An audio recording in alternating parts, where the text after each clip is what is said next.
आज का टॉपिक है गाउस का डाइवर्जेंस प्रमेय। गाउस डाइवर्जेंस थ्योरम क्या होती है? माना कि आपके कोई पास सदिश क्षेत्र है ए और वो एक आयतन काल्पनिक बंद पृष्ठ एस द्वारा परिबद्ध है।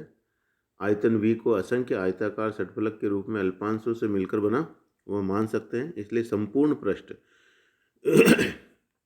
ऐसे जो निर्गत कुल फ्लक्स है उसके अल्पांशों से निर्गत फ्लक्सों के योग के बराबर लिख सकते हैं। हम यहाँ पे देखिए ये जो फ्लक्स है और ये ए डॉट बीच में, ये संपूर्ण पृष्ठ के लिए हो गया और वही हमारे पास स्मॉल पृष्ठ है I1, उसके साथ जो होगा उसको इससे लिख दिया। तो इन सब का हम योग कर सकते हैं, है ना। यहाँ ये तो ये समेशन क्या बता रहा है जो संपूर्ण आयतन था उसके छोटे छोटे टुकड़े कर दिए। आई में आयतन के साथ जो पृष्ठीय समाकलन है वो ये आ गया। तो उन सब का समेशन करेंगे तो टोटल पृष्ठ का पृष्ठीय समाकलन आप लिख सकते हो।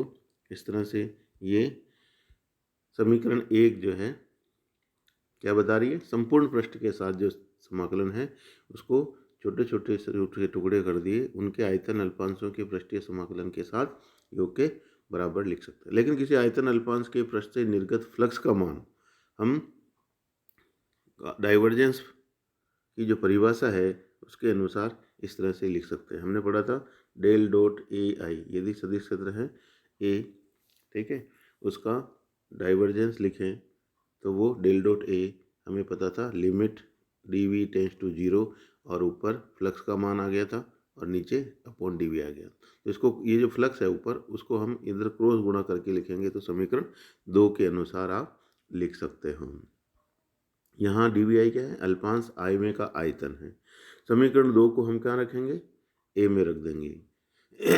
ए का मतलब इसमें एक में यहाँ पे रख देंगे तो ये यहाँ ट्रांसफर हो जाएगा, समेशन है और ये del dot A I D V I आ गया संपूर्ण पृष्ठ को। अब ये यहाँ पे डी वाई टेंस टू क्या है, 0 है राइट हैंड साइड में। तो इस समेशन को भी ये करा है हम किस में, समाकलन में बदल सकते हैं और ये आयतन समाकलन हो गया राइट हैंड साइड में। तो अब देखिए ये जो समीकरण है क्या कह रही है, लेफ्ट हैंड साइड में तो सदिश क्षेत्र ए का पृष्ठीय समाकलन है और राइट हैंड साइड में ए के डाइवर्जेंस का आयतन समाकलन हो गया जो कि समीकरण 3 है। तो इस समीकरण 3 से क्या पता लग रहा है कि किसी बिंदु पृष्ठ पर लिया गया किसी सदिश क्षेत्र का पृष्ठीय समाकलन उसके डाइवर्जेंस के आयतन समाकलन के बराबर होता है।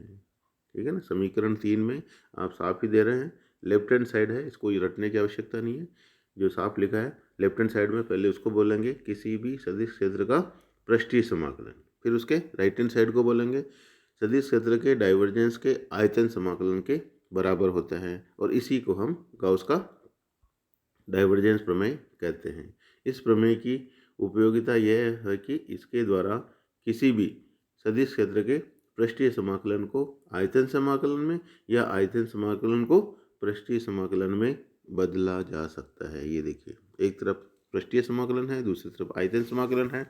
तो हम कह सकते हैं use of Gauss divergence theorem will be in the converting surface integral into volume integral और volume integral to surface integral, यानी पृष्ठीय समाकलन को आयतन समाकलन में या आयतन समाकलन को पृष्ठीय समाकलन में परिवर्तित करने के लिए गाउस के डाइवर्जेंस प्रमेय का उपयोग किया जाता है। तो इसमें कोई डाउट नहीं होना चाहिए, जो डाइवर्जेंस का जो सूत्र था उसी को यहाँ काम में लेते हुए ये गाउस वैज्ञानिक थे, उन्होंने ये जो प्रमेय दी उसको गाउस डाइवर्जेंस थ्योरम कहते हैं।